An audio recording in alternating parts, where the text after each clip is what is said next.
Ya, aquí está.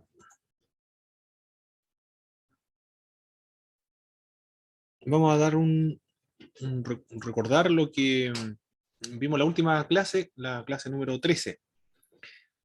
El vocablo Islam. ¿Qué significa Islam? Sumisión, paz.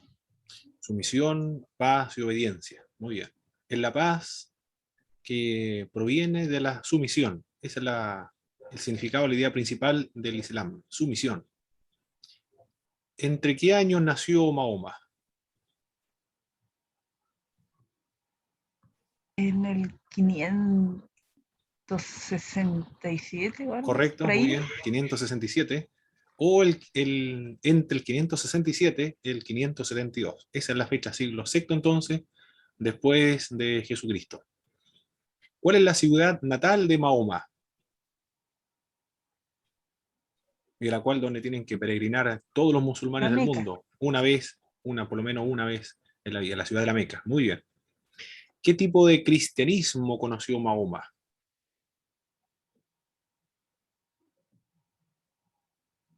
Porque él tiene influencias judías y cristianas, pero la influencia cristiana, ¿qué tipo de cristianismo él conoció? Una herética. No es el cristianismo ortodoxo, sino otro tipo de cristianismo que eran más heréticos, o eran cristianismos heréticos. Los musulmanes confunden al ángel Gabriel con quién. Con el Espíritu Santo. Muy bien. Para ello entonces los musulmanes, Gabriel y el Espíritu Santo es la misma persona. ¿Cuáles son las creencias básicas o elementales de el Islam, que todos los islámicos o los musulmanes creen? El monoteísmo, Perfecto. que todo lo que no es Alá, eso es su criatura. Excelente. Muy bien. Los genios.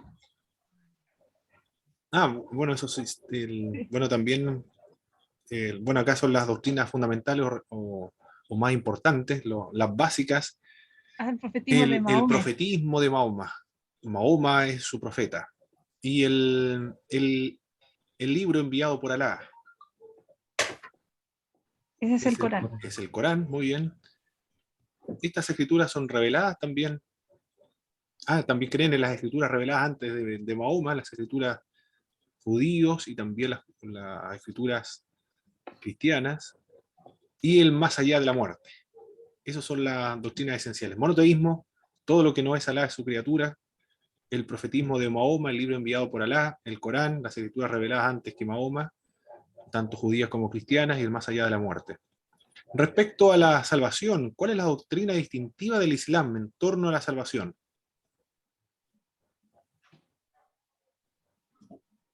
Hay que recordarse de Calvino, o de Juan Que ya Calvino. todo está predestinado por Alá. Excelente, la predestinación, esa es la doctrina distintiva de los musulmanes. Todos están predestinados. Tiene varias obligaciones éticas, religiosas, los musulmanes: la profesión de fe, la shahada, la recitación de la oración canónica ritual, la limosna, el ayuno en el Ramadán, la peregrinación a la ciudad de la Meca, la guerra santa mayor y menor. La mayor es con uno mismo, la menor es con los enemigos de la fe islámica.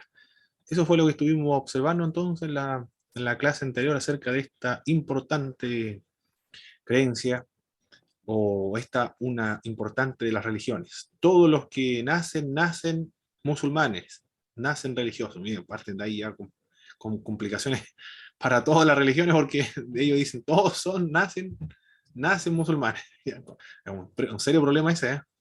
Igual que nosotros dijéramos, todos nacen cristianos, y lo que no son cristianos es porque han apostatado y se han descargado de la fe, por lo tanto tienen que volver a ser cristianos.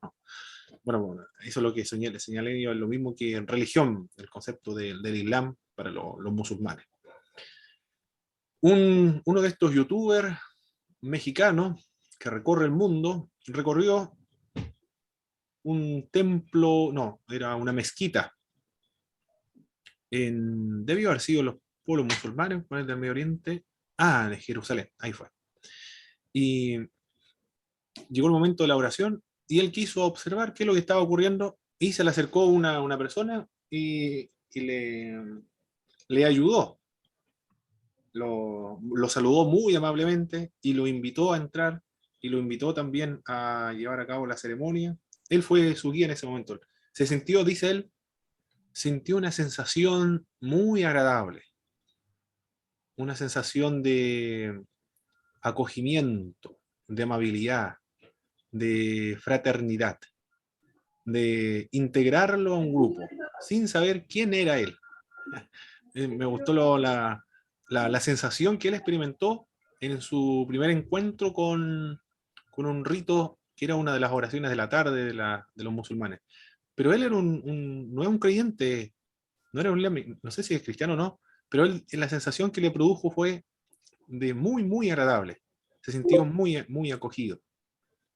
Se sintió parte y que lo invitaban a un grupo, a un desconocido, nadie sabía quién era, pero lo invitaban a participar de estas oraciones. Quizá por eso ha tenido bastante éxito en los pueblos del Medio Oriente y en África también, porque es muy práctico, muy simple, muy sencillo. Y también, como es característica de las iglesias evangélicas, muy acogedor también, muy fraternal, muy amistoso. A un desconocido lo invitan a ser parte de ese grupo.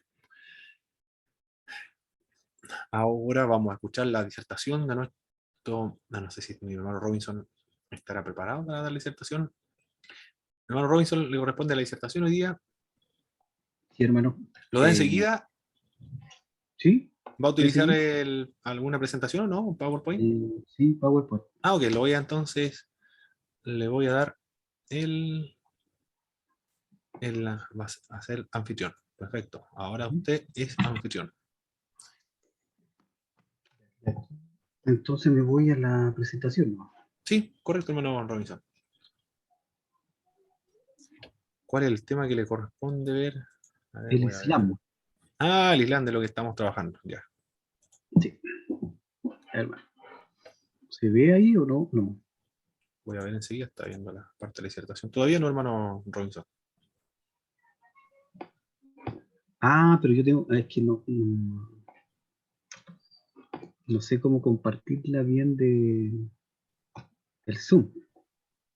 Ese es mi problema. ¿Cómo se comparte aquí? Ay, no me acuerdo, a ver. ¿Usted tiene los apuntes en las partes de abajo de la presentación o no? Sí. Ya, entonces tiene que irse a... A ver, no me acuerdo cómo era. A ver, yo le Vale. voy a hacer... Ah, pero yo estoy deshabilitado ahora. Para hacer el procedimiento no me acuerdo. Ah, Como no lo tengo ahora, no lo tengo. Voy a... Anote los pasos, voy a indicarle acá. Va a tener que ¿ya? devolverme el... ¿Cómo pido aquí? Reclamar anfitrión. Ya, ahora soy anfitrión. No me Anote acuerdo. los pasos, hermano. ¿Ya? Es compartir pantalla, la sección verde que está abajo del Zoom. Hace clic, compartir pantalla, y después usted se va a encontrar con varias opciones. Una de ellas se llama avanzado. ¿Ya? Usted anota, y después compartir pantalla. En una de las ventanas, y después en una esquina que está al lado derecho, con letras blancas, dice compartir, usted comparte. Y usted anota, hace clic y ahí se comparte. Y después se va a esta otra parte dice dejar de compartir. Roja.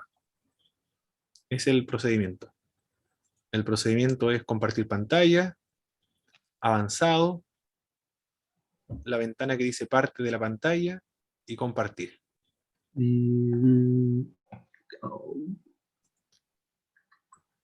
Ahora, ¿lo anotó, no? sí, lo noté. Ya, perfecto. Entonces lo Pero voy ¿dónde a... sale compartir pantalla allí?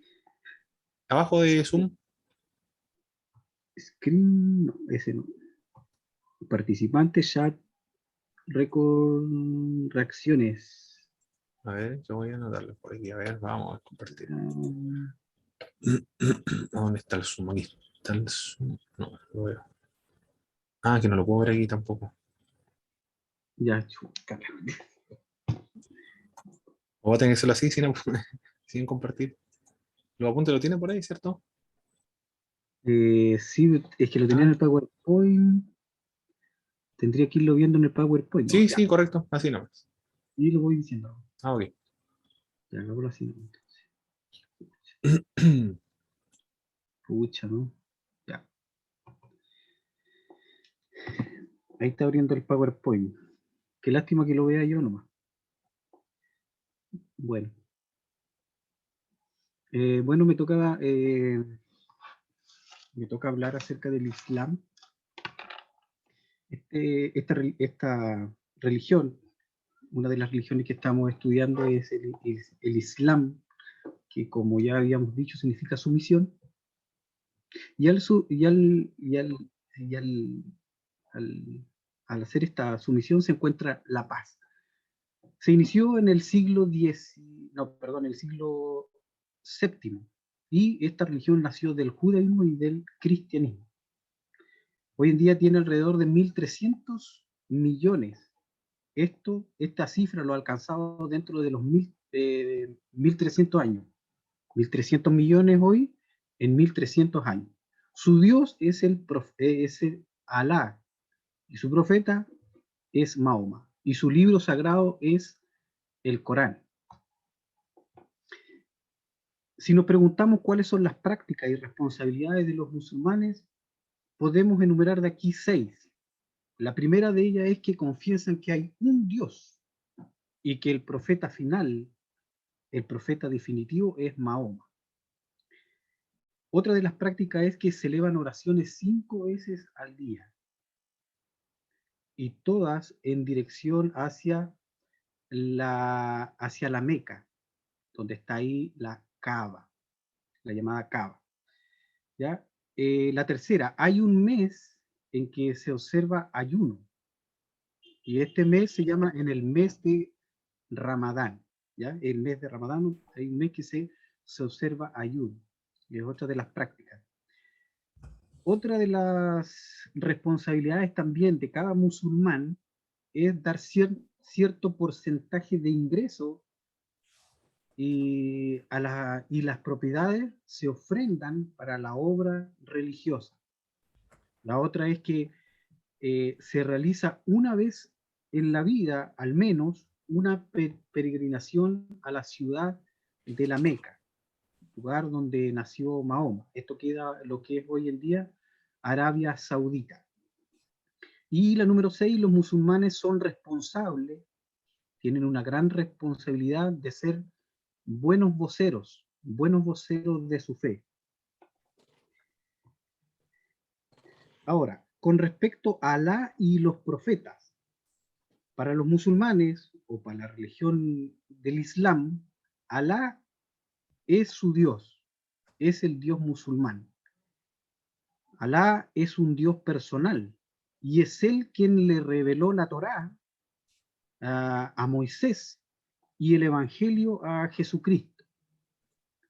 Ellos dicen también que Jesús no tuvo que Jesús tuvo el espíritu de Alá, pero que no es Dios. Ya. Por otra parte, Mahoma nació en un pueblo tribal árabe. Él y los que habitaban junto a él, ¿no es cierto?, practicaban el politeísmo y el animismo también, lo que vimos con el jinismo. Practicaba también el politeísmo y el animismo, y llevó a ellos a adorar a un solo Dios, o sea, lo llevó al monoteísmo. Alá fue quien le reveló a Mahoma también los mensajes en una cueva. Este fue el mensaje definitivo y final. Y construyó una mezquita en Medina. Desde ese lugar, ahí en Medina, rigió al pueblo en el nombre de Alá. Ahí fue que construyó una mezquita. Luego, después de su muerte, en el 632 después de Cristo, se dividieron. Se dividieron en sunitas, chiitas y los sufis, que eran más ascetas, ¿ya? Para los musulmanes, eh, de todos los profetas que ellos tienen, y también consideran a Jesucristo como un profeta, lo que ellos resaltan que no hay ningún profeta que sea divino. Por lo tanto, a Jesucristo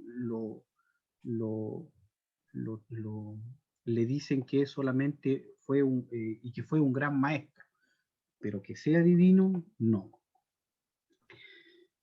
Con respecto al Corán, que es el libro santo, el libro del Islam, contiene 28 profetas y Mahoma. Fue revelado a Mahoma en árabe. El árabe es para ellos el idioma divino y es el idioma que se habla, el idioma celestial. En el Corán también dice que Abraham es el primer musulmán y que Abraham también es amigo de Alá. ¿Qué temas podemos encontrar en el Corán? Estos son los temas que podemos encontrar en el Corán. Por ejemplo, la creación del mundo y de la humanidad, el infierno y el paraíso, el estilo de vida, un estilo de vida religiosa. El peor pecado que podemos encontrar en el Corán es la idolatría. ¿Ya? Por eso cuando nosotros decimos o damos nuestra adoración a Jesucristo, ellos lo ven como un acto de idolatría, porque el único Dios es Alá. Y la mejor acción que se puede encontrar en el Alá y a los que llama el Islam es la sumisión a Alá. ¿Qué más? Tenemos, por ejemplo, ¿cuáles son las fuentes de autoridad? Por ejemplo, nosotros los cristianos protestantes, nuestra única fuente de autoridad es la Biblia. Para los católicos es la Biblia, el Papa y la tradición. Pero para los musulmanes tienen varias fuentes de autoridad también. Una de ellas es el Corán, que es la autoridad suprema. También tienen el Hadith, Sunna. Este libro son de dichos de Mahoma, dichos y acciones de Mahoma. Hay otro libro también que tienen como fuente de autoridad que se llama el Ijma, que es un consenso de eruditos musulmanes. Y por último tienen lo que se llaman las quillas. En sale el acuerdo de una comunidad en cuanto a una interpretación del Corán y del Hadith. Ahora, ¿en qué creen los musulmanes? ¿En qué cree el Islam? Bueno, cree en Alá. Cree en Alá primero, que es la única deidad. Y que Alá es un Dios trascendente, que desde lejos rige todas las cosas. No es como nosotros, que es trascendente, pero también es inmanente. Ahí acabo de decir una diferencia en cuanto al cristianismo. También creen en los ángeles, por ejemplo, que en el ángel Gabriel, que como decíamos también creen ellos que para ellos es el Espíritu Santo, el ángel Gabriel. En Iblis, que es conocido como Satanás, y también cree en el Jinn. Ángeles son espíritus que influyen en el hombre, tanto para bien como para mal. Otra de las creencias son las Sagradas Escrituras, revelado a Mahoma por el ángel Gabriel, en árabe, y revelado, que la Sagrada Escritura también fue revelado a Moisés. A Moisés le fue revelado la ley y a Jesucristo le fue revelado el Evangelio. Lo que creen también en profetas.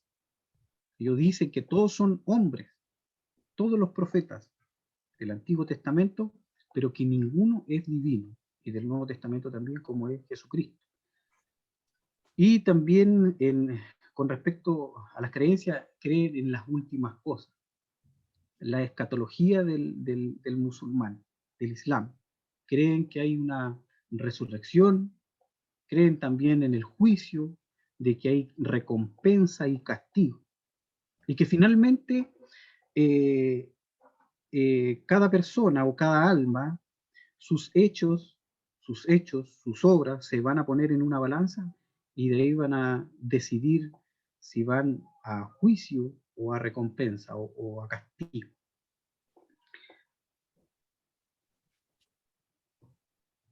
El edificio, bueno, ellos tienen un edificio que es la mezquita, que es donde realizan su adoración, y cada mezquita cuenta con agua en el exterior para realizar los ritos de purificación. ¿Ya? Deben estar descalzos al entrar a la mezquita, al edificio donde ellos adoran al Dios Alá. En el lugar también de la mezquita no hay asientos, ¿ya? Solamente hay alfombras, pero asientos no los hay. No hay imágenes, no se van a encontrar imágenes porque eso incentivaría, dicen ellos, a la adoración. Por lo tanto, no se van a encontrar imágenes de ningún tipo en la mezquita, en ninguna mezquita. El día viernes es el día más importante para ellos. El mulá, que es el encargado de la mezquita, llamado el mulá, es quien hace el llamado a la oración desde el mirab. El mirab es como una especie de púlpito con una escalera que sube hacia el lado de una pared, y de ahí el mulá realiza la predicación, en este caso del Corán. Y hay una parte al lado de eso que es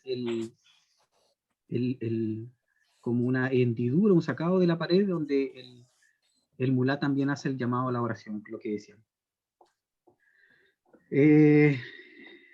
Eso, y ¿qué relación hay entre el Islam y el cristianismo? Por ejemplo, en los últimos 1400 años hay una desconfianza y hostilidad, es lo que ha caracterizado, digamos, esta relación entre el Islam y el cristianismo. Por una parte, el Islam cree que los judíos y cristianos, ellos fueron quienes corrompieron la Biblia, y que los libros cristianos fueron corrompidos, ¿cómo? En sus traducciones, y los consideran a los cristianos de idólatras. El cristianismo, por otra parte, no acepta el Corán como palabra de Dios, y que Mahoma es un anticristo, y que los musulmanes son herejes. En la época de Mahoma daban muerte a quienes se negaban a convertirse, pero luego de la muerte de Mahoma fueron aceptados los cristianos, los judíos como una minoría, pero con ciertas restricciones. ¿Cuáles eran estas restricciones, por ejemplo? De no hacer prosélito a ningún musulmán, o no evangelizar a ningún musulmán.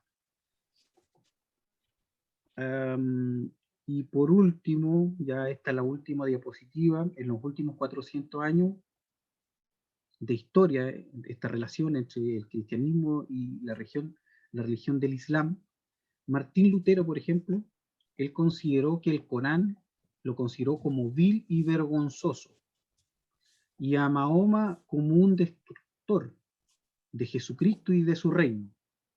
Hubo una declaración en el año 1917 de un inglés llamado Balfour.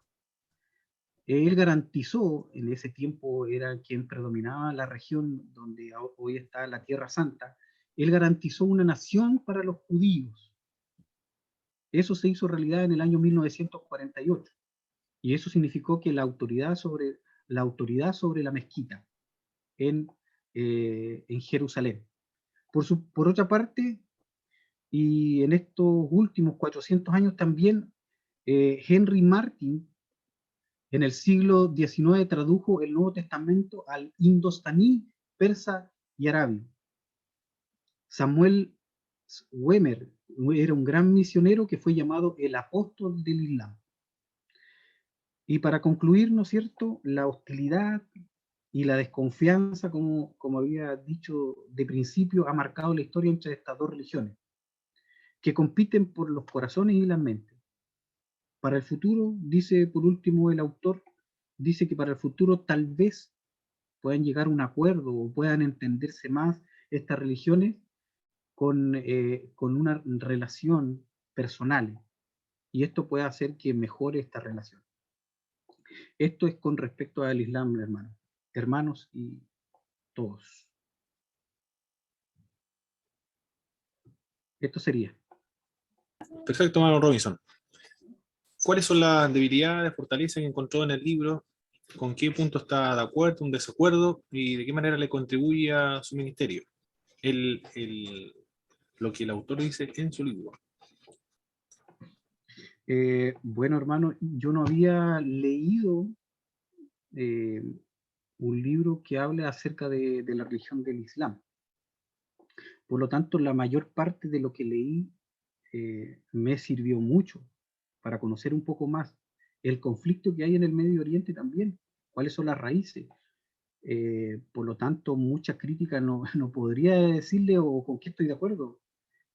Podría ser, porque también la otra vez compré un libro que se llama, este libro que lo compré, que se llama Semilla del Conflicto. Este de Brian Bright. Entonces, quizás lo que no incluyó el autor en el libro que leí, donde hice la diapositiva, bueno, porque lo que no incluyó y pudo haberlo incluido, cuáles fueron las raíces, porque él habla aquí de las raíces que estaban en Abraham, con su hijo Isaac y Samuel, Isaac y ¿cómo? Ismael. Pero bien, hermano, me gustó mucho el libro, no es muy difícil de leerlo, lo entendí y es muy conciso también, va directo, como quien dice, directo al grano. Así que no, bien. Perfecto, hermano Robinson. Muy bien. Muchas gracias por su disertación. Aquí ya lo hemos registrado. Falta el hermano Marco Díaz y David Muñoz solamente que diserten y todos los demás ya han disertado. Esta es la penúltima clase. Estamos en la 15, trabajamos 16. Y la próxima semana finalizamos religiones mundiales. Y después volvemos nuevamente en agosto con la materia de Romanos y Gálatas. Muy buena esa materia que vamos a trabajar en la primera semana o sea, la primera materia del segundo semestre, con la ayuda del Señor. Los días jueves, todos los días jueves, porque el día martes vamos a trabajar con homilética. Ya, vamos a compartir entonces acá. Aquí se ve completa la pantalla, ¿verdad? ¿Qué pasó aquí? ¿Qué hice? ¿Y esto? Si no ven completa la pantalla, me avisan, por favor, mis hermanos, hermanas. No se ve bien, hermano. Ah, perfecto, ya. Ahí tenemos al Ayatollah Khomeini, famoso en Irán. ¿Qué es lo que es el Islam? Es una religión de laicos y laicas, sin sacerdocio. En teoría, sí, pero en la práctica no es tan así, ¿eh? Del mismo modo como ocurre con el protestantismo, con las iglesias luteranas, por ejemplo, las iglesias metodistas, las iglesias, no sé si están las anglicanas, no lo sé, pero la presbiteriana, las personas que están autorizadas para predicar deben haber cumplido ciertos requisitos, cierta característica, haber pasado por las escuelas teológicas y después dar un examen para poder obtener la autorización para predicar. Acá ocurre del mismo modo, ¿no? A diferencia de las otras iglesias, como son las bautistas, alianza, pentecostal, igual, cualquier hermano tiene el derecho, hermana, de predicar la palabra de Dios. El Islam carece de sacerdocio, al menos en teoría. El culto puede ser practicado por cualquiera y no necesariamente en la mezquita. Ni siquiera el culto puede ser celebrado el día viernes, que es el día sagrado para los musulmanes. Sin embargo, hay un clero perfectamente estructurado. Cuando se habla de clero, no en el mismo sentido como se entiende en el cristianismo. Cuando hablamos de clero, en realidad estamos aludiendo al catolicismo romano, a las iglesias del Oriente, para diferenciarlos de los laicos, los sacerdotes, los consagrados. Aquí hay un grupo de personas que son profesionales en el Islam.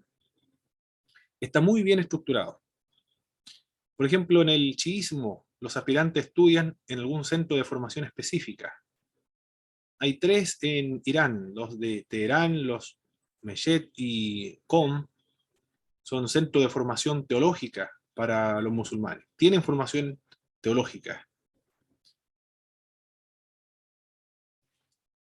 En los Muhammad son unos 200 en Irán. ¿Quiénes son? Los Muyá. Muyá son unos 200 en Irán. Están encargados de predicar en las mezquitas, son los predicadores. Realizan también las ceremonias básicas, o que estas ceremonias están relacionadas con el nacimiento de una persona, el matrimonio, pueden casar, están presentes el momento de la muerte, el cobro de los impuestos y todas las actividades propias dentro de un centro religioso denominado acá, en este caso, mezquita. También los muyat son un grupo de personas entonces que están a cargo de las predicaciones o los discursos o los sermones en la mezquita todos los días viernes, entre otras actividades. Hay otros grupos que son los jafés, memorizador, son unos 100.000 en Irán, son los que consiguen memorizar el Corán completo. Tremenda la obra que realizan estas personas de memorizar completo el Corán.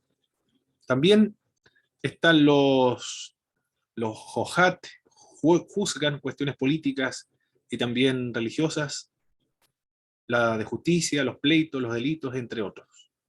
Constituyen los tribunales de justicia, entonces, estos grupos. Aquí nosotros podríamos estar pensando en tribunales de justicia, pero estos son asuntos de civil.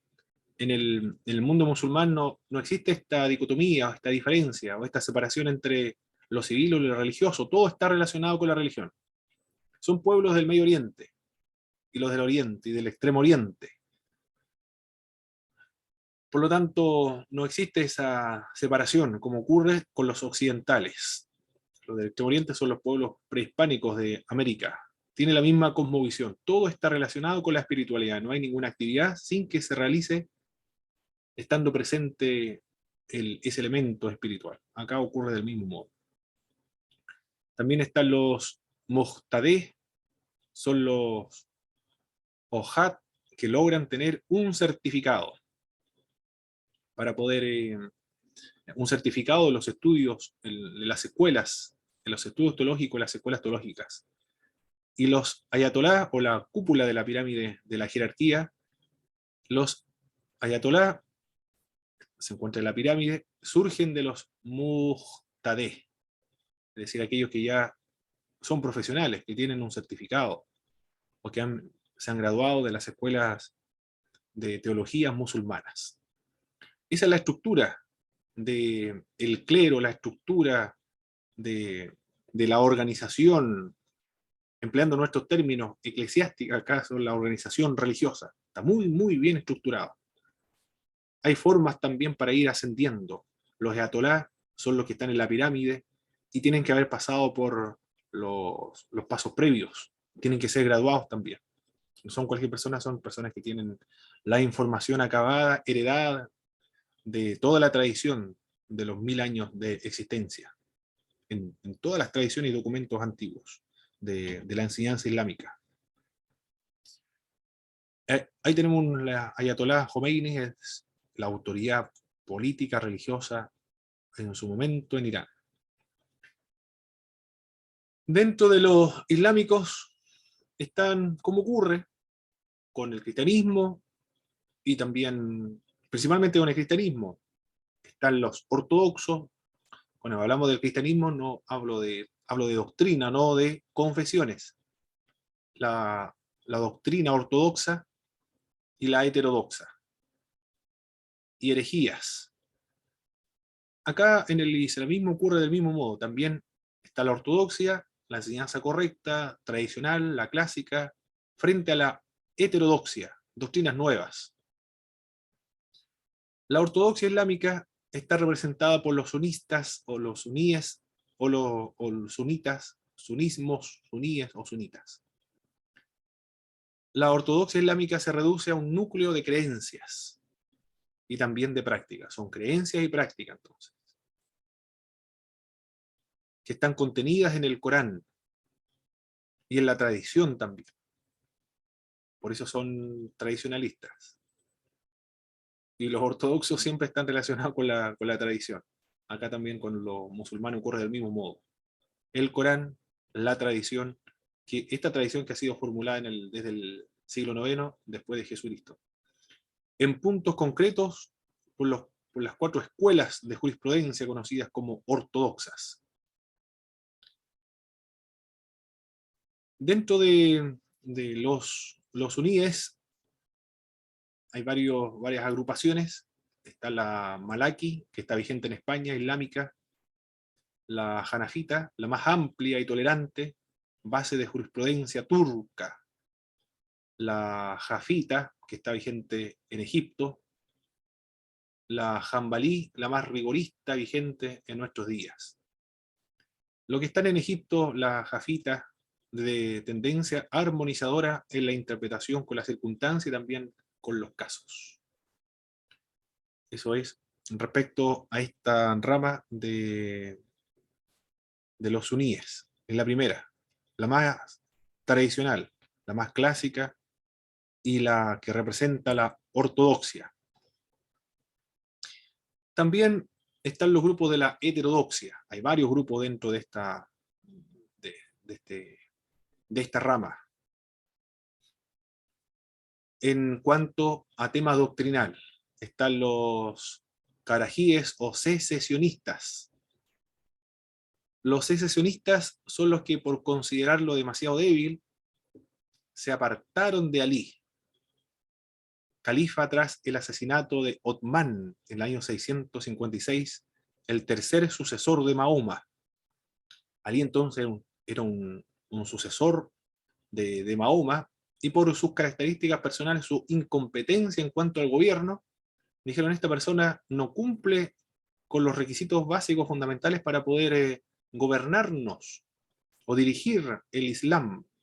Por lo tanto, en ese sentido, no podemos seguirle porque no tiene las competencias.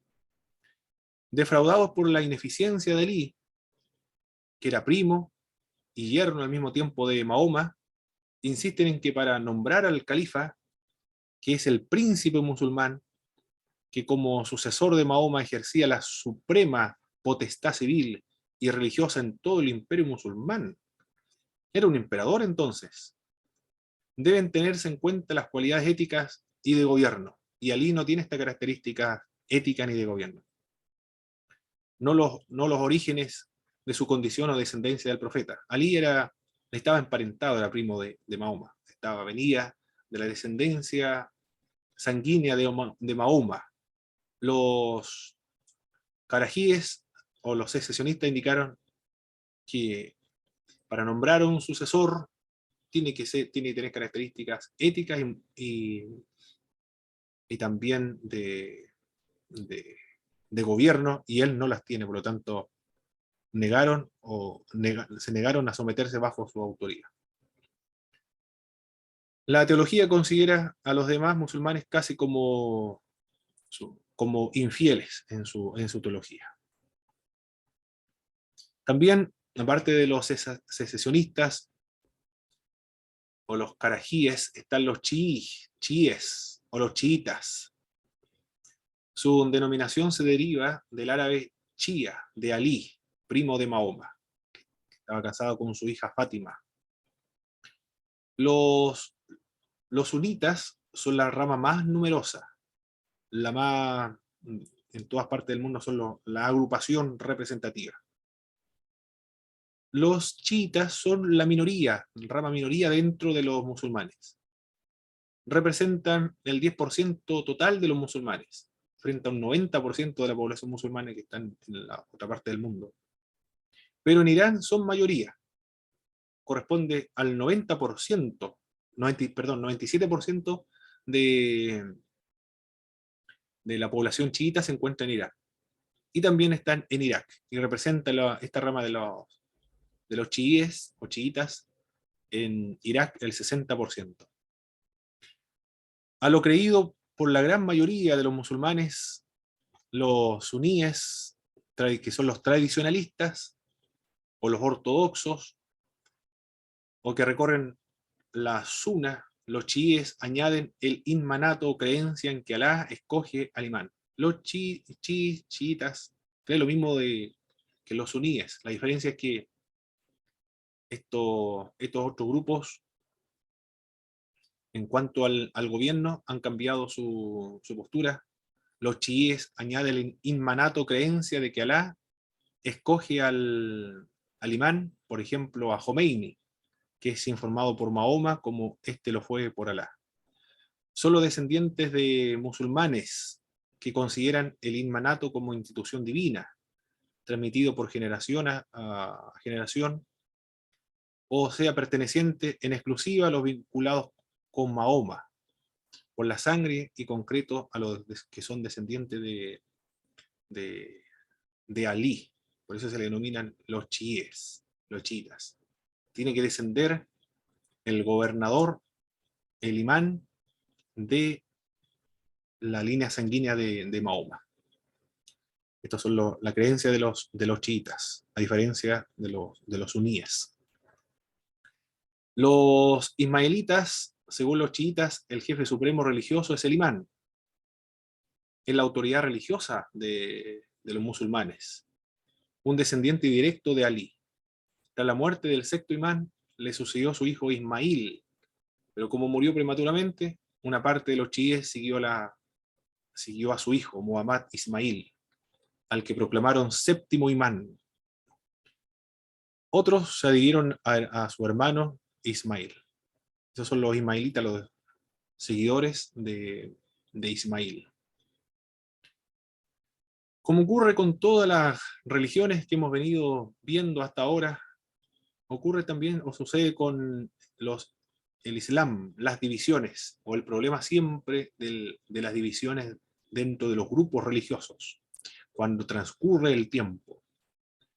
En la anterior, algunos fueron por temas doctrinales y los otros por temas de las competencias, quién era el que gobernaba. Por eso surgieron los secesionistas, los chiitas. También hay otras escisiones pequeñas, como los muría, se abstienen de juzgar, porque es imposible conocer el interior de las personas, ni saber si es o no pecador y apóstata. Eso no se puede saber, dicen estos grupos. Por eso se escindieron de los grupos mayores y forman otra comunidad musulmana, los muría. Dentro de las otras ramas de estos grupos están los mutazilas, según la cual los pecados, por muy graves que sean, no excluyen a nadie del paraíso para siempre, a no ser el de apostasía. Se caracteriza por ser racionalistas o también liberales. Interpretan alegóricamente el Corán. Son los fundadores de la filosofía islámica. Los mutazilas, dentro de los islámicos, son los racionalistas o los liberales, o también los denominados progresistas. Podríamos denominarles desde nuestra perspectiva, empleando nuestras categorías, para definir a estos grupos como universalistas, porque señalan que todos los pecados van a ser perdonados, con excepción el único, el de la apostasía. Si alguien es apóstata, entonces esa persona se va al infierno, pero todo el resto del mundo se va a salvar, dicen ellos. No hay ningún pecado que le excluya al ser humano del infierno. Son más misericordiosos estos grupos, entonces son menos rigurosos, son mucho más tolerantes, y tienen esa característica, el racionalismo. Estos son los mutazilas. También, aparte de los mutazilas, que son los racionalistas, o liberales, o universalistas también podríamos denominarles, señalando que todos tienen la posibilidad de ingresar al cielo. El único pecado que lo excluye es el de la apostasía. Están los gabaríes, o los yabristas. Enseñan el determinismo en todas las criaturas, también el del hombre, sometido como ellas al dominio absoluto despótico de Alá. Bueno, todos los musulmanes son deterministas, pero al parecer estos grupos de los gabaríes o yabristas exacerbaron el determinismo, o lo llevaron hasta el extremo, o hasta las últimas consecuencias. Todo ha sido determinado, señalan estos grupos. Como se puede observar aquí, en estas divisiones pequeñas dentro de los musulmanes se deben a énfasis de todo el conjunto de creencia y de práctica del Islam. Ocurre también del mismo modo dentro de las iglesias protestantes.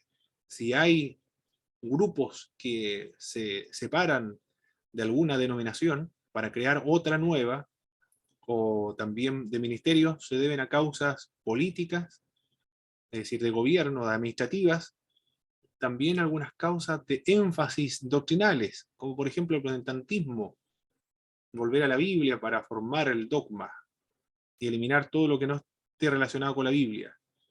Redefinieron la justificación, o la definieron con mayor precisión todavía, y es lo distintivo del protestantismo, la justificación por medio de la fe.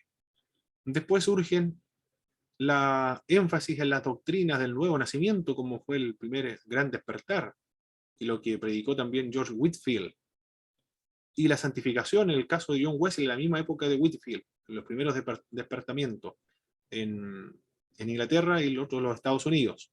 Pero se enfatizó el nuevo nacimiento, la regeneración y la santificación. Y después surgen los movimientos de santidad, previo al surgimiento del pentecostalismo. Los pietistas son grupos que se escindieron de las iglesias luteranas para tener un encuentro más personal con Dios, ser más de practicar la devoción, el sentimiento de experimentar a Dios. Los puritanos, del mismo modo, más reflejar la santidad exterior. Los pentecostales, con las doctrinas del bautismo con el Espíritu Santo, las manifestaciones espirituales, la vigencia de los dones. Pero, como se logra ver, es un fenómeno religioso universal lo que ocurre con el cristianismo. Se dan todas las religiones. Aquí, con los musulmanes también ocurre el mismo fenómeno. Pareciera entonces que esto es natural dentro de todas las religiones. Siempre van a estar enfatizándose algunas doctrinas más que otras, y cuando se enfatiza una doctrina más que otra, surgen las denominaciones, surgen los movimientos espirituales. Acá igual, como lo estamos viendo. También están los qadaríes, o decretos divinos, tratan de armonizar con la libertad humana, el decreto divino absoluto, predeterminante de los acontecimientos y de los seres, que llegan a todas las criaturas, exceptuando al hombre, si bien su libertad queda limitada en no pocos aspectos. Los qadaríes entonces son como una reacción frente a la exacerbación de los gabaríes en cuanto al decreto o a la predestinación, al determinismo de Alá. Ahí tenemos una imagen de la proporción o la cantidad de suníes que existen en el mundo. Todo el verde claro son suníes. Y los chiitas se encuentran en el verde un poco más oscuro, que representan un 10%, dice esta presentación acá, en este mapa. Y están concentrados en Irán, y también en Irak, y parte en Afganistán. Pero son muy pequeños, una población pequeña. Los suníes son mucho más amplios. Tienen más grupos. Están los sunitas, los ortodoxos, los tradicionalistas.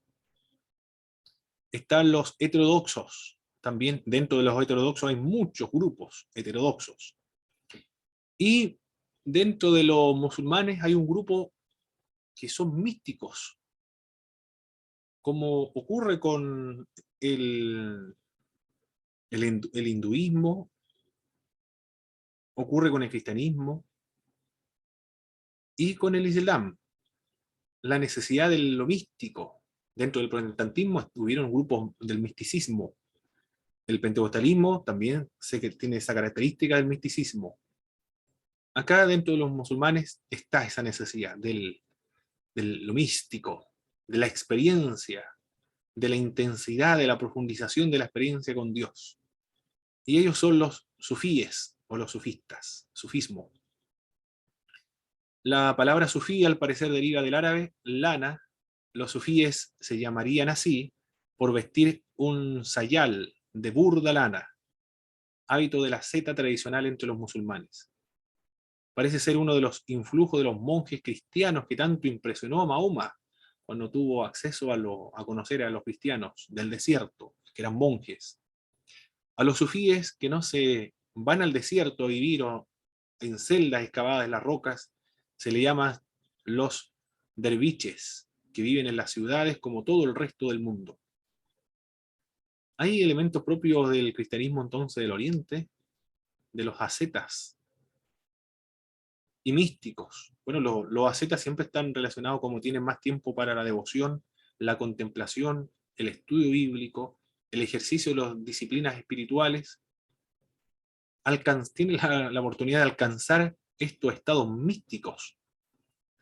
Y aquí está la influencia de los cristianos del desierto, de las iglesias del Oriente sobre los musulmanes, que atrajo a Mahoma y especialmente lo manifiestan en mayor intensidad los sufíes. Los sufíes responden a la pregunta, ¿qué debo hacer para salvarme? Realizar el aniquilamiento del propio yo.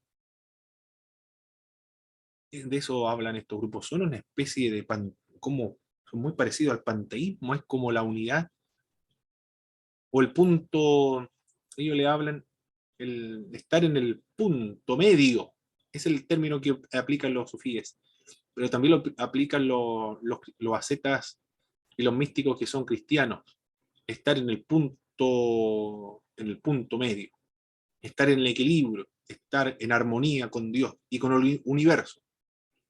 Pareciera que es como unirse con el universo y con Dios. Pareciera que estuviese esta idea del panteísmo presente en esta práctica o en esta creencia sufí. Hay el aislamiento, el estar a solas en y con Alá, estado místico que no se consigue sin la intervención de Alá. Si ustedes pueden ver en YouTube algunas danzas de los sufíes, se va a ver así. Yo la primera vez que tuve un encuentro, es decir, conocí a los sufíes por los textos, no personalmente, sino por los libros que leí. Después vi algunos reportajes acerca de los sufíes. Pensé que, ¿por qué se visten con falda? Fue mi primera impresión. Muy, muy extraño, se parecían falda, pero son túnicas, no tienen relación con la falda. Me parecía extraño la primera impresión que tuve. Pero, sí, hermana Danaí. Al ser tan distintos los sufíes, ¿cómo se llevan con los sunitas? Ellos son marginados, no son considerados como verdaderos musulmanes. Los son marginados de los suníes, de los chiitas, de todos los otros musulmanes. Son un grupo como sectario, como heregio, como nosotros veríamos a los sectarios. No lo consideran como verdaderos, auténticos musulmanes, porque son prácticas reales, son místicos, y tienen una creencia muy semejante al panteísmo cuando se habla acerca de la unidad con el universo y con Dios. A ellos no les interesa mucho la ortodoxia, debe ser por eso. En cambio, el otro grupo sí, por supuesto, la ortodoxia es muy importante, la creencia correcta. Está lleno de símbolos en el sunismo, los sufí. Está lleno de símbolos, como es propio de todos los movimientos místicos. Por ejemplo, este gorro, bueno, yo le llamo gorro, debe tener otro nombre, no me acuerdo. En un reportaje lo vi, pero no recuerdo el nombre de esto que se ponen arriba de la cabeza, como sombrero, gorro. Representa o está simbolizada en una lápida. Eso es lo que representa, una lápida.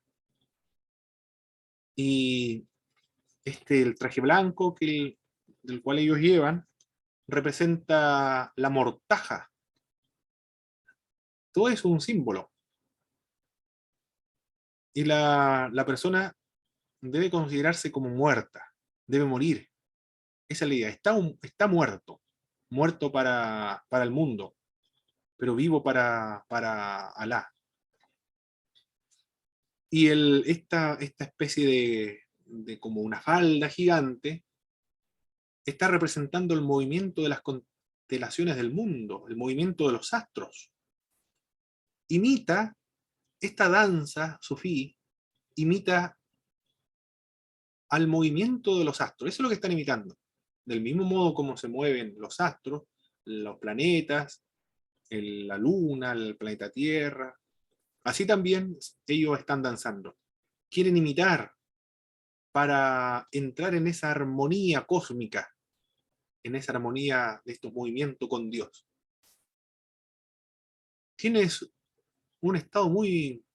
tiene que entrar en una actitud mística, porque están girando todo el tiempo y no se marean. No se marean precisamente porque entran en un estado, en una actitud de trance y de una actitud mística. Está relacionada esa danza con la espiritualidad, por eso que no se marean. Un profano quiso hacer lo mismo, efectivamente, le dijeron la actitud que debía tener espiritual, y él trató de adoptarla, y efectivamente no se mareó. En la reportaje ustedes van a ver, ellos están permanentemente girando. Van girando sobre su propio eje, girando alrededor formando un círculo. Y el otro símbolo, en las manos, ustedes las fijan, una parte de la mano mirando hacia abajo, y otra parte de la mano mirando hacia arriba.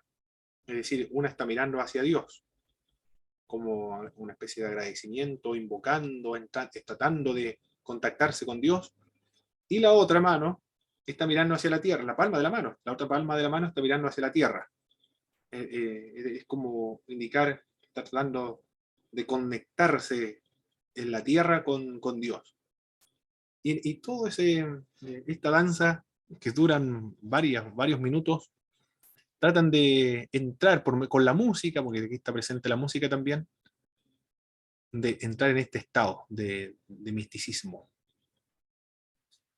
Extraordinario la experiencia, son como una especie de pentecostales acá en estos grupos. Los pentecostales que tienen la tradición mística no enfatizan mucho el dogma, por lo menos el pentecostalismo tradicional o el popular, porque ahí los teólogos sí están interesados en el dogma, en definir la doctrina correcta, en precisar la doctrina. Pero la masa, el pueblo en general no le interesa mucho la doctrina. Y como no enfatiza mucho la doctrina, por eso que es muy pluralista, puede estar presente el pentecostalismo en todas las iglesias, en todas las denominaciones, porque el dogma queda marginado en segundo lugar. Lo más importante es la experiencia. Acá también, con los sufíes, lo importante es la experiencia, el sentimiento, el estado de trance. Y está presente la música, se logra por medio de la música. Los sufíes tienen sus propias hermandades con jeques, que son los líderes. Hacen énfasis en la experiencia más que los ritos, en los sentimientos más que pensamientos. Eso es lo más importante para ellos, el sentimiento más que el pensamiento. No le interesa la especulación, la filosofía, la especulación abstracta. Le interesa estar en la presencia de Dios, en el corazón, más que en la ley de Dios. Es el énfasis de, igual que el pentecostalismo, el énfasis en los sentimientos. Están más preparados para hablar del amor de Dios que de la ley de Dios. Para ello Dios no reside más allá de la tierra, sino que viene al corazón del creyente. Recuerde que en la disertación anterior nuestro hermano Robinson habló de el Dios trascendente. El cristianismo no es solamente trascendente, sino inmanente. Pero en cambio los sufíes hablan del Dios inmanente, ni siquiera hablan del Dios trascendente. En esta misma imagen de poner la palma hacia arriba y la otra palma de la mano hacia la tierra, está indicando que hay una conexión directa con Dios. No está más allá de la tierra, sino que reside en la tierra y vive en el corazón del creyente. Recitan el Corán y la poesía. Son musulmanes. Es decir, su fundamento, al igual que los cristianos, bueno, los pentecostales y los neopentecostales, la Biblia. Y la poesía, interesante, la poesía. Bueno, se fue desarrollada en los pueblos musulmanes o los árabes. Pero ¿por qué la poesía? Porque un poeta se entiende muy bien con un místico de cualquier religión, musulmán, judío, cristiano.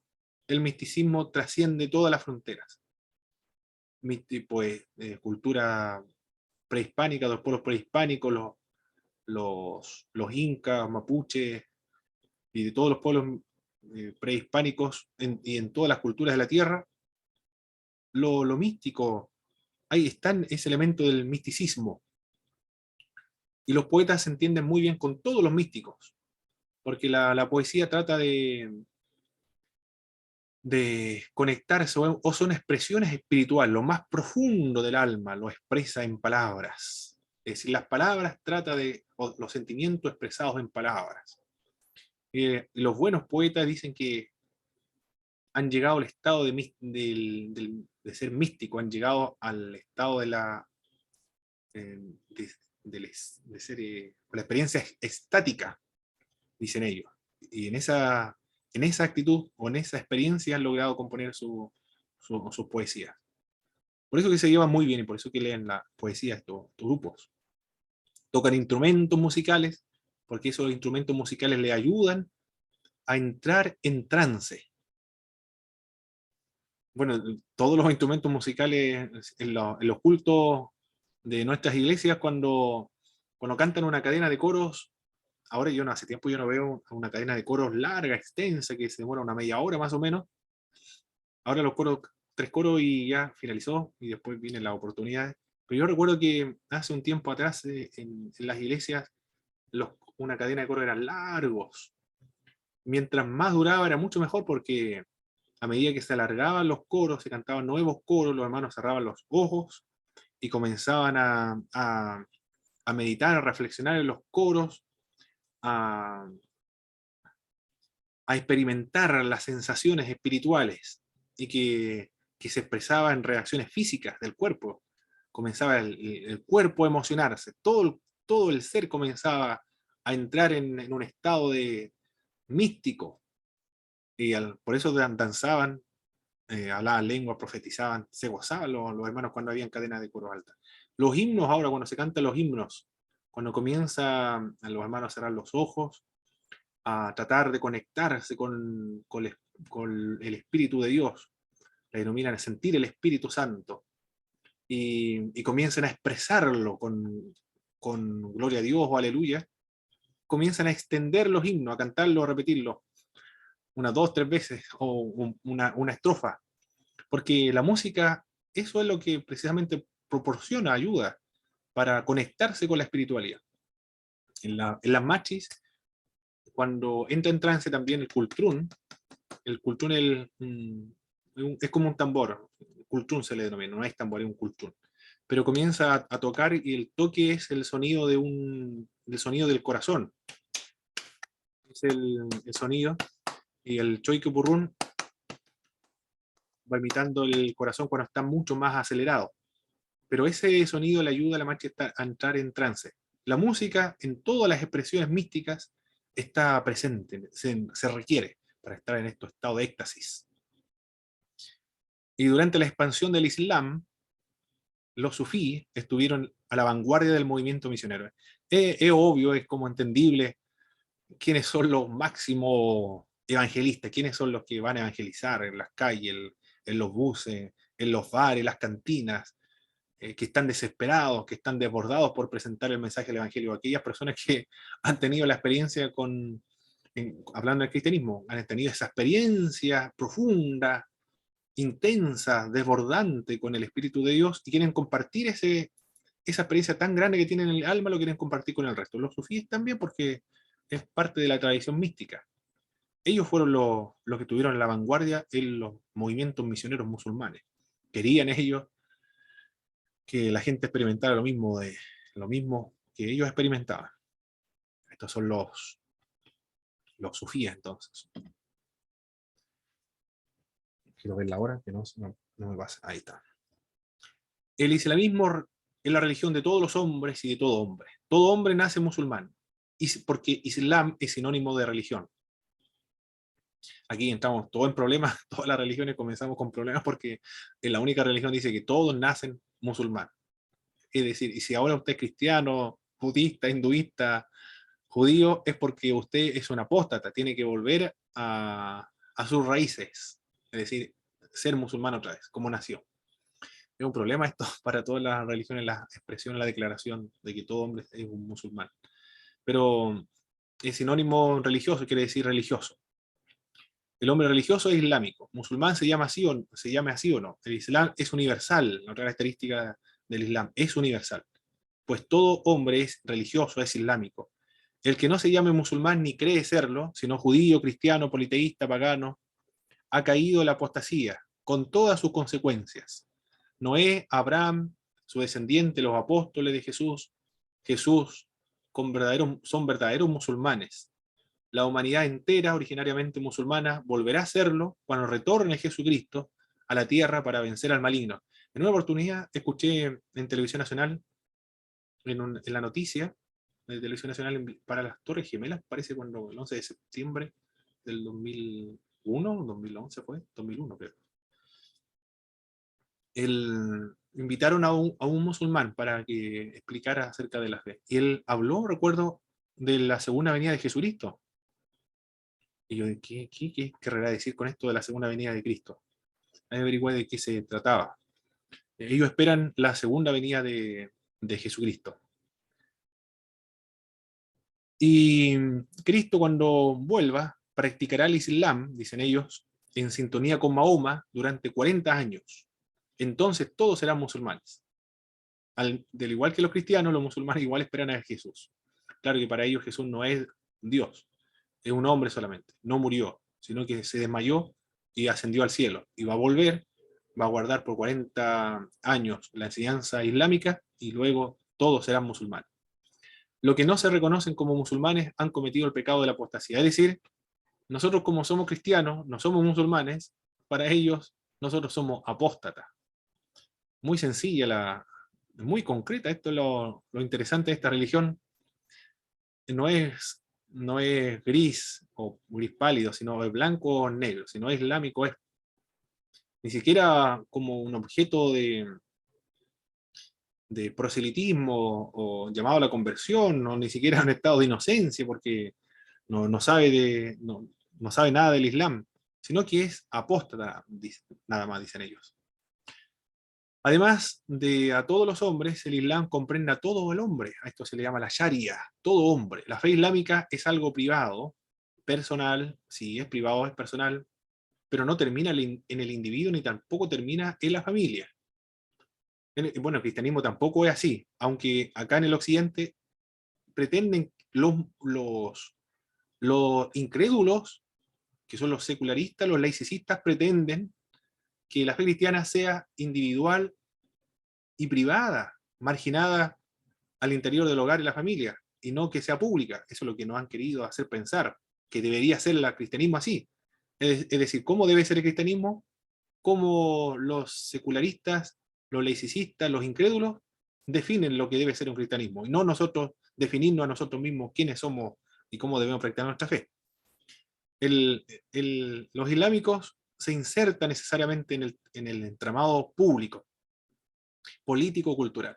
La religión permea, influye lo público, lo político y lo cultural. No hay una distinción entre lo secular y lo religioso. No distingue entre lo civil y lo religioso. Todos los aspectos de la vida es inseparable de la religión. No hay cabida para la distinción entre la ley del creyente y la ley del ciudadano, entre la organización de la comunidad religiosa y la de la sociedad civil. Son extremos en este sentido. Impone la fe a las sociedades que no son musulmanes.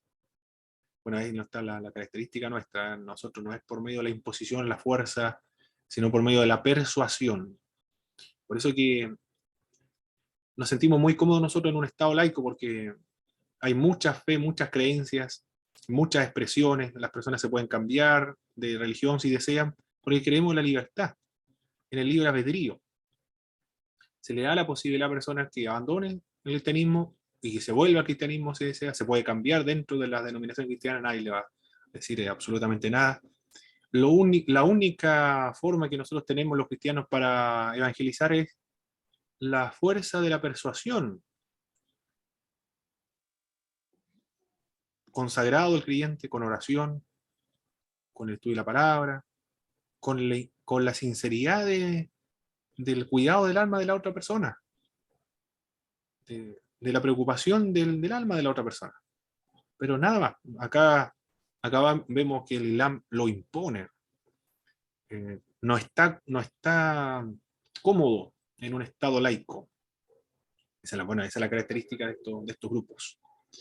Bueno, nosotros también estamos en una sociedad también que es occidental y nosotros somos cristianos y estamos en una cultura occidental y debemos servir así, en esta cultura occidental. ¿Alguien me está haciendo una pregunta, hermano Christopher, o no? No, hermano Pablo, yo, Robinson. Ah, hermano Robinson. Sí. Oiga, hermano Pablo, me estaba acordando, me parece mucho. Escuché que en Chile o en Latinoamérica vino un cristianismo musulmán. ¿A qué se refiere eso? ¿Escuché algo así, no? Cristianismo musulmán. Primera vez que lo escucho, hermano Robinson. Nunca lo había escuchado en mi vida. Ya, entonces escuché mal. Cristianismo Claro, porque sería una musulmán. Mira, mezcla mira. de cuando vino el pastor Díaz, ¿Mm? me parece que lo escuché a él decir eso, o yo mal escuché quizás, seguramente, porque se contradice el cristianismo musulmán, o es cristianismo o es musulmán. ¿Qué tipo de cristianismo llegó aquí para hacer otra pregunta? ¿Qué tipo de cristianismo llegó a América Latina? Ah, ¿qué tipo de cristianismo llegó a América Latina? Ah, muy bien. Juan Macay lo dice, escribió un libro, el otro Cristo español. Ahí lo especifica muy bien cuáles son las características del cristianismo que llegó a América Latina. El Cristo español. Llegó un Cristo no que nació en Belén, dice Juan Macay, sino que nació en la Meca, es decir, la ciudad de Mahoma. Parece que quiere decir que en Mahoma. No, él no nació en Belén, sino que nació en la Meca. Y ¿qué más? Es un cristianismo también pretridentino, antes del Concilio de Trento, es decir, un cristianismo supersticioso. Quizá, hermano, por eso a lo mejor escuché esa expresión de un cristianismo musulmán, porque los musulmanes, o el que no quería convertirse, simplemente lo aniquilaban. Ah, sí, sí, sí. Quizá a eso se refiere con de que vino a Latinoamérica un cristianismo musulmán, de la Meca que acaba de decir usted. Sí. Juan Macay lo dice, Juan Macay, el autor. Eso lo comentamos hace tiempo, Historia del Cristianismo, ¿me acuerdo? Cuando estamos Sí, en Pichi Belluco, ¿se acuerda, hermano Robinson? Cuando vimos sí, Historia de la ahí Iglesia, parece. me acuerdo que lo escuché. Hay alguien disertó sobre Juan Macay, y ahí lo escuchó lo más probable. Que este Cristo también, un Cristo español, no es un Cristo, no es un Cristo de Jerusalén, es un Cristo español, que los españoles estuvieron sometidos bajo los musulmanes 800 años bajo los musulmanes, por lo tanto, en 800 años ya influye todo un pueblo, toda una comunidad. Por lo tanto, la forma de presentar la religión fue la forma musulmana de presentar la religión, a la fuerza de las armas. Cuando llegaron aquí a América Latina, a los pueblos prehispánicos, le pasaron la Biblia, uno no recuerda quién fue, a un inca parece que fue, y presentaba la Biblia, el inca miró la Biblia, le dijo, este es el libro de Dios, es el libro de Dios, aquí Dios habla. El cura se lo pasó y el jefe inca miró el libro, claro, no sabía leer, lo miró y después se lo puso aquí al oído para ver si hablaba. Y como no entendía ni tampoco hablaba, pescó la Biblia y la tiró al suelo. Y eso lo encontraron un sacrilegio y mandaron a matar a todos los que habían ofendido al cristianismo. Le decía la fuerza de las armas, con la cruz y la espada. Claro, ese tipo de cristianismo. Un Cristo sufriente también. Y un Cristo bebé. Un Cristo sufriente, por eso que los pueblos prehispánicos y los pueblos originarios se identificaron con ese Cristo, que es un sufriente igual que ellos, hermano de los españoles, y un bebé, es decir, que necesita la protección de su mamá. Por eso que prevaleció la imagen de la Virgen María en los pueblos latinoamericanos. No el Cristo victorioso, el Cristo invicto, el que resucitó de entre los muertos. Si hubiesen llegado los rusos, por ejemplo, o antes los españoles, hubiesen llegado el cristianismo bizantino, por ejemplo, ya el Cristo que hubiese llegado aquí en América Latina, la imagen sería diferente, ya no sería la imagen del Cristo crucificado ni el Cristo bebé, sino el Cristo invicto, es decir, el que ha resucitado de entre los muertos. La iglesia romana enfatiza la muerte, la iglesia del Oriente la resurrección de Jesucristo, igual que nosotros los evangélicos, la resurrección la exaltan, tienen canciones, alabanzas, permanentemente están repitiendo una y otra vez. Cristo ha resucitado de entre los muertos, que vayan destruyendo la muerte con la muerte y dando la vida a los que yacían en los sepulcros. Siempre está presente en todas las alabanzas de la Iglesia Ortodoxa la resurrección de Cristo. Cristo ha resucitado, verdaderamente ha resucitado. El énfasis en la resurrección es intensa. Pero como llegó el Cristo español católico romano, esa imagen fue la que llegó. Bueno, los evangélicos fueron los que enfatizaron la otra, la resurrección de Jesús de Nazaret. Muy bien.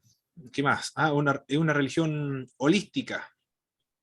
Además de todos los hombres, el Islam es una religión holística. Es decir, ¿a qué se refiere lo holístico?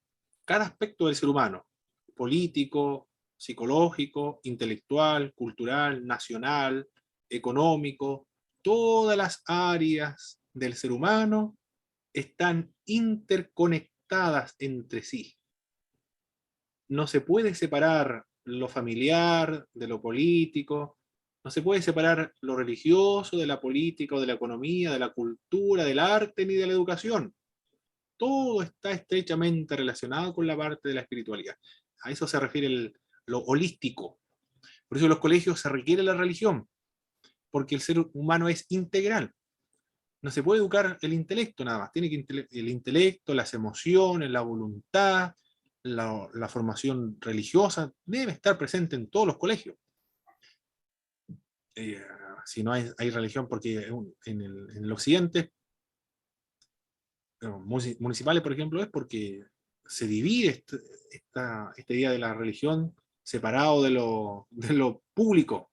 Falso, esas son las ideas laicistas, secularistas. Discriminadoras contra los cristianos, solapadamente discriminadoras. La aspiración de convertir a la humanidad en la humanidad mediante la universalización de la sharia. Esa es la otra aspiración de los islámicos. Umma es una palabra a través de su raíz madre, connota la noción y la realidad de una comunidad matriz, o integrada por todos los concebidos de la misma matriz, nacidos de la misma madre. En este caso, la madre es la religión islámica. Cuando todos se hagan musulmanes, la humanidad volverá a su situación original. Esa es la esperanza que tienen los musulmanes, de que todos se hagan musulmanes. Ellos dicen, el mundo para Alá. Una idea nuestra. Todos se volverán a Alá. El mundo será para Alá. Y todos los musulmanes, cada uno de ellos, está comprometido para que todos sean de Alá. Y que todos se hagan musulmanes. Mire la pretensión de los musulmanes, ¿eh? Que todos sean musulmanes. A la buena o a la mala, pero todos tienen que hacerse musulmanes. Son muy restringen mucho las políticas de algunos pueblos sobre los otros cristianos. Restringen. La salvación y el proselitismo tanto individual como colectivo del Islam. Vamos a terminar esta parte. No, ya vamos a descansar porque ya estamos casi en la hora. Lo que queda pendiente en la segunda parte lo volvemos a ver. A las 9 en punto retornamos, mis estimados hermanos. Ahora vamos a descansar un momento y luego volvemos para concluir y después iniciamos cuando finalicemos la parte de los musulmanes con el cristianismo, basado en los apuntes de Manuel Guerra, La historia de las religiones del mundo. Es el libro de Manuel Guerra de la editorial BAC, Biblioteca de Autores Cristianos. Esos son los apuntes que estoy utilizando. Y también hay otro de Huston Smith igualmente. El otro libro que estoy utilizando para religiones mundiales. Este, por ejemplo, de Huston Smith. Y el otro, Religiones del Mundo, una introducción indispensable de Gerald McDermott.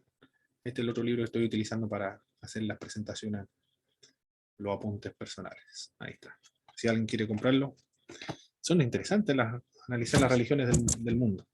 Bien, hermanos, volvemos entonces a las 9 con la ayuda del Señor.